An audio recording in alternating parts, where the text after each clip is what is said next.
Hi, it's me, Camila Rose, and I'm back for another video. This time we are going to be doing the wrap up what I read in September. I have 2 physical books here to talk about, and then I have 2 books that I read on my Kindle Unlimited. I took notes so that I would know what I was talking about. So we're going to start with Hekate. And Hekate, Goddess of the Witches by Courtney. This is a historical overview of the goddess Hekate. It talks about how her mythology was more than likely created. As with most gods and goddesses, there is a long historical view of how they came to be. Hekate is no different. Hekate is known as the goddess of the witches, of the crossroads. She played a prominent role in the myth of Persephone and Demeter, where she helped Demeter search for Persephone. She crosses into the underworld. So this book shares a lot of really great information about Hekate, as well as it has this really fun memoir quality to it, where the author shares personal anecdotes and stories about her life and how it ties to the topics that she's talking about in relation to Hekate. There are a lot of different spells, a lot of different ways to work with Hekate, a lot of different ways to meet Hekate and to maybe just honor her energy, to address the topics that Hekate is associated with, such as transformation, grief, loss, power, those types of things. So I thought this was a really fun book. I really enjoyed it. I do not work with Hekate, but I do a lot of work in transformational spaces. I hold a lot of rituals and a lot of events where we transform, transmute our energy, where we leave things behind. I hold grief circles. So having information about archetypes related to transformation is always helpful to me. And because there's so many individuals I know who do work with Hekate, it's just good information for me to have. Let's move on to our next book, which is Gods of Jade and Shadow by Silvia Moreno-Garcia. And let me tell you, and I have had this book on my TBR for years, maybe even like 5, 6, 7 years. And I was always like, oh, I'll read it, oh, I'll read it, oh, I'll read it. And I never did. Yo, I read it and I'm done. What's this book about? This book is about, I have no idea how to say her name, Cassiopeia. I'm going to call her Cassia. At least I can say that one. Okay, so Cassia, she has gone to live with her mother's family after her father died. And her mother's father has this huge standing and high social status. He runs this smaller town, but he's very old and he is unable to care for himself and move about in the way that he used to. Most of her mother's family still lives there with him because obviously they want access to his resources and his influence and power, including Cassia's cousin, Martin. Now, the grandfather, the family, and especially Martin, they are not nice to Cassia. They don't like her. They don't like her father. Her grandfather specifically doesn't like Cassia's father because he has indigenous background and proud of his heritage, whereas her grandfather and their side was much more aligned with the ideas of power related to colonialism and Spanish rule and taking over those indigenous spaces. Cassia is treated very poorly. She's a little bit like a Cinderella. She is forced to care for her grandfather. Her mother and her do a lot of manual labor around the home. He takes a bath on Sundays at this healing spring, and she gets left behind because he gets angry with her, and that's his punishment to her. And so because she gets left behind, she, in this frustration, finds this key that he's always holding on to it. And she puts this key and finds this box that it unlocks. And when she opens the box, a shard of a bone comes into her thumb. And then she awakens this god of the underworld, a Mayan god of the underworld, who has been in this ancient long feud with his brother, who happened to use some powers to trick this god into losing his life and going into a death-like sleep so that the other brother could take over the underworld and could get his kingdom. I really enjoyed this book. It is an adventure book, so they travel through the Yucatan jungle, through Mexico City, through El Paso. They go into the underworld. She has to play these different games. It ties a lot of ancient Mayan culture, the culture of the times, which is, I believe, the 1920s. It's the jazz age, the space where women were cutting their hair, wearing shorter dresses, going out more, dancing. There was just this turn and change in gender roles. And so we find Cassia in this space where things are changing so significantly, and she wants to be a part of that, but she was held back by having to work in her grandfather's home. So she has this opportunity now because of this death god, this god of loss and change, and who is very dark, very brooding, but he finds himself becoming human because he is gaining energy from her. That's how he is alive, and he has to go get these parts that his brother cut off of him and then hid across the land. And as he's gaining these parts back, he becomes more human the longer he spends with her, but he also becomes more of himself as he gets more of his parts back. And then we find ourselves at the kind of showdown between Cassia and her god of the underworld that she's connected to, and then the other god of the underworld who has given his brother to Cassia's grandfather in order to provide them with this fame and fortune that they have. And then Martin, who then comes to stand as the other brother's representative. And so it's this very interesting story. I really enjoyed it. Sometimes I did feel like it lagged a bit. It wasn't terrible. I didn't have a hard time following it. It's a simple read. And I think that if you're interested in different cultures and mythology and gods and goddesses of life and death, then you'll find this to be a good read. All right, so my next two books are books that I read through my Kindle Unlimited. So I did The Dead Draw by Robert Dugoni. Let's talk about this book. So I was doing this challenge on Kindle Unlimited, where it was the summer challenge, and I needed to read a book in a series, and I found this book and I thought it would count, and it did not, and I was very upset because this is not the type of book that I read. This book is a Tracy Crosswhite series book. Tracy Crosswhite is a cop, and she goes through all these different things because her sister was killed when she was younger, and so she's trying to find who killed her and get retribution and all this other stuff. I am not interested in those types of stories. I enjoyed the mystery. I enjoyed the portrayal of an autistic character and the role that she played. I enjoyed the story. I just am not a fan of the subject matter. I'm not a true crime person. I'm not interested in any of those things. I don't watch them. I just don't. It's not an area that I'm interested in. But it was a good book. It just was not something I would read ordinarily on my own. But I did finish it, even though it didn't count towards my challenge. So then I read The Story of My Life by Lucy Score, which did count towards my challenge. And this again is another book that I normally wouldn't read. I noticed, because I was looking for a Black romance book to count as my series challenge, and there were not a lot of Black romance books that counted. And I was very upset by that. And then I was also very upset that it was a romance and a bestseller one.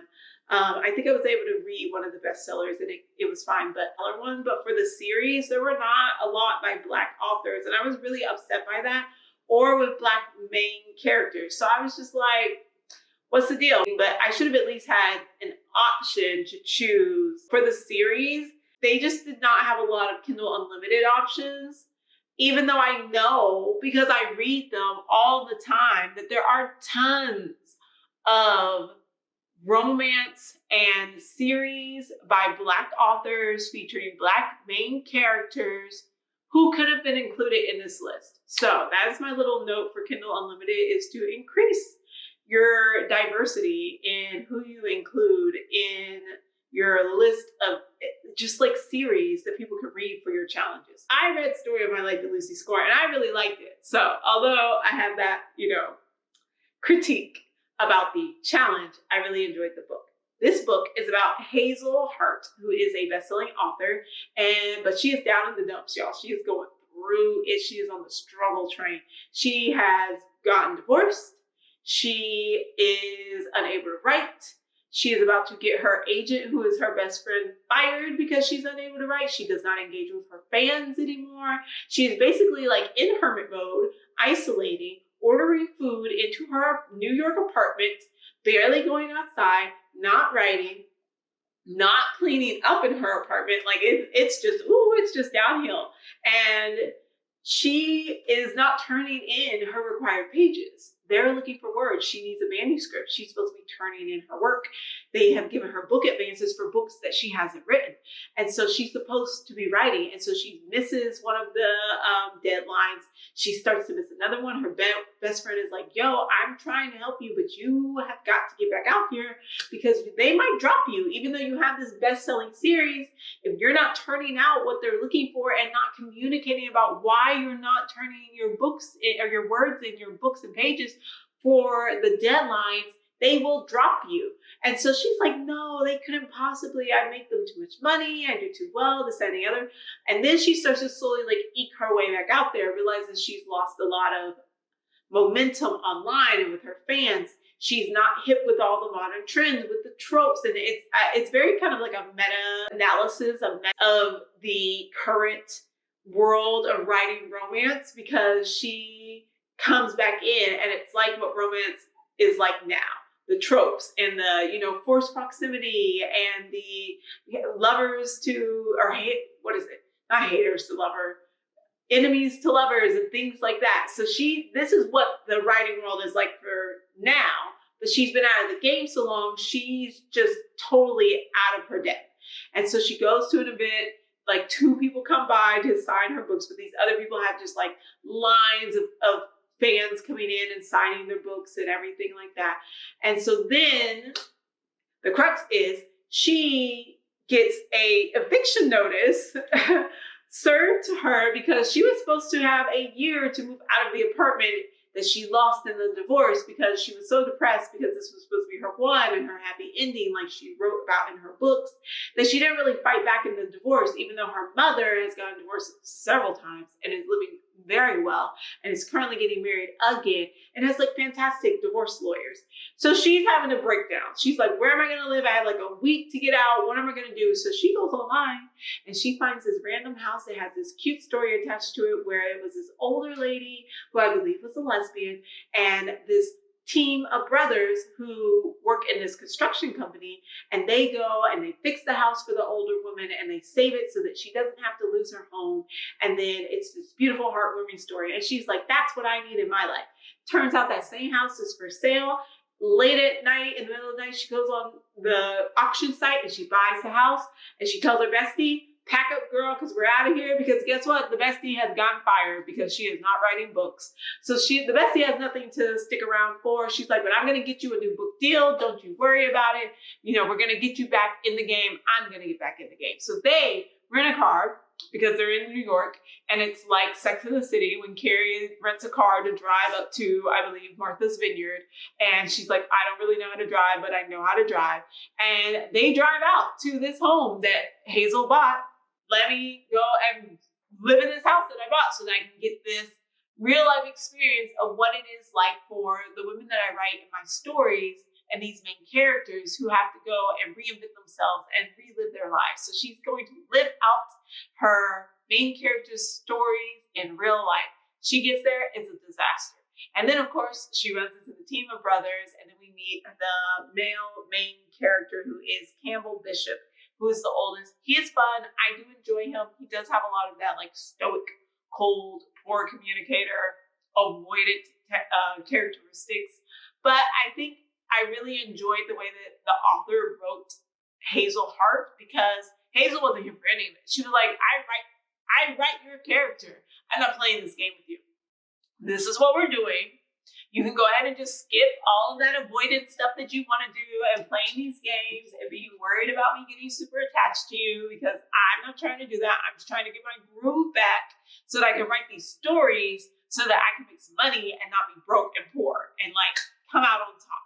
And I really enjoyed the way that she wrote Hazel Hart, because it made it easier and better, and it took out the annoyance of having to deal with the same old story that we always find ourselves with the male character. And it was just kind of like, oh, okay, so I guess we won't do this. We won't do where I have to pretend like, I'm not interested in you. We won't do where I have to pretend like I'm not interested in you, or where I have to be like, don't get attached to me. She's like, I'm not trying. I really enjoyed that. And of course, this is the series, is the first book in the series. So in the second book, we hear about her best friend, and then we hear about one of the other brothers. And so I plan on reading the second book. I really enjoyed all of the characters in the town. It's a bird that attacks them, but that's what it does in the town. The parents and the siblings are great. The stories that they have are great. There's a lot of diversity within this small town, which I also thought was really nice, so that it wasn't just like a cast full of white people. I really enjoyed it. So I do recommend Story of My Life, and I'm glad that I read it. The final book that I'm going to talk about is the 100th book that I read this year on Kindle Unlimited, and it was called Siren Queen by Nghi. I don't know how to say her name, so I'm going to call her Miss Bo. This book is about a Chinese main character who is enthralled by the glamour of the silver screen. She grows up in California near Hollywood, and one day while she's out with her little sister, she goes by this theater, and there is a playing of the silent films and some of the now talking films. And there's this woman who is selling tickets, and they don't have any money, but she's like, well, if you trade me some of your hair, then I will get you a ticket. And she's little, she's like, whatever, I'll give you some of my hair. There is this interwoven story around magic and spells and just this mystical quality to everything that ties into the glamour of Hollywood and how actors and actresses are framed to operate as these bigger than life beings. And so she gives her some of the hair, they go in, she's enthralled, she's in love, she wants to be on the silver screen. And so her parents run a laundry, and she and her sister help out her parents at the laundry, but she wanders across where they are filming a movie, and she gets seen by one of the actresses, and the actress is like, use her, we need a child actor, put her in there. And they do, and it works out. And the director is like, okay, well, I need you for some other stuff. Come back if you can. She makes some money from it. They need the money. She takes it home. Her mother is like, I don't know what this is, but if it'll make a little bit of money, then we'll go with it. And so she starts this acting career, and she eventually gets to this point where she's like, I'm going to be an actress. And she goes up there and really tries to advocate for herself, because they're the directors and the film studios, their execs are shown as these like demons, these individuals who have sold their souls in order to have this power and influence, and they sacrifice their stars to maintain this power and influence and money, and they don't think anything of it. And so all of the people who are around on the studios all have these mystical qualities to them, as does she. And she ends up actually, names are really important. You pick a new name, and they kind of like can sacrifice the old you for the new you and all these other things. And she actually ends up taking her sister's name, and then she, her sister has to change who she is, because she can't be who she was anymore. Her sister has that name now. And so she falls for Emmeline, who is another actress, but they are not allowed to be together. They are seen as outcast monsters. And she steps into this role because there was one other Asian actress who was famous at that time in the book, and they always had her playing these roles that were very stereotypical. And she was like, I refuse to play the maid, no weird accents, nothing like that. And there's a little bit of this interaction between a Black actress who's very, very famous, and how she's always playing the mammy role. and she talks to her about how, I see that you refuse to play these roles. Do you think you're too good to play them? She's like, I just refuse, and I want to have something different for me. The Black actress says something to the sense of, you could never do what I've done because of the pride that you have. And so you'll never reach the heights that I have reached. You will never have a star as big as mine because of that. Thule, which is what the name of her sister that she takes, Thule Wei. Thule does gain notoriety and she becomes a star, and they talk a lot about immortality and how you gain immortality by your name never dying, by your star never dying. And so it's like this magical realm where, you know, we still talk about these actors and actresses who are still famous because of these films that they have made, because of their ability to remain in the zeitgeist of culture, or to come back around as culture changes and society changes and trends change. And it was just a really interesting read. Sometimes it was a little slow, but it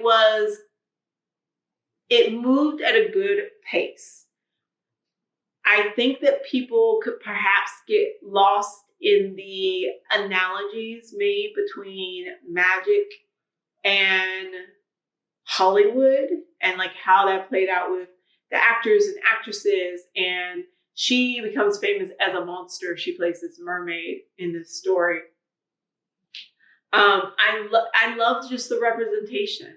It was a fascinating read, and it was so, I was like, I could totally see how there is this connection made between this idea of Hollywood and then this idea of like magic and mysticism and selling your soul and doing what you have to do, kind of performing as this maybe evil creature in order to gain this power.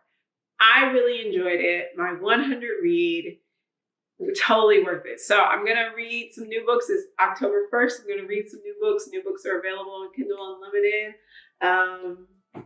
I'm going to do a TBR. That's what's coming up next. I'm going to do my October TBR. I started some of those books in September, actually, but I want to actually share all of them with you all. Hopefully we'll get them all finished by the end of this month. We'll see. I'm not going to, drive myself wild with it, but I'll be back. Let me know what you're reading. Let me know what you're writing. I'll see y'all later. Love you. Bye.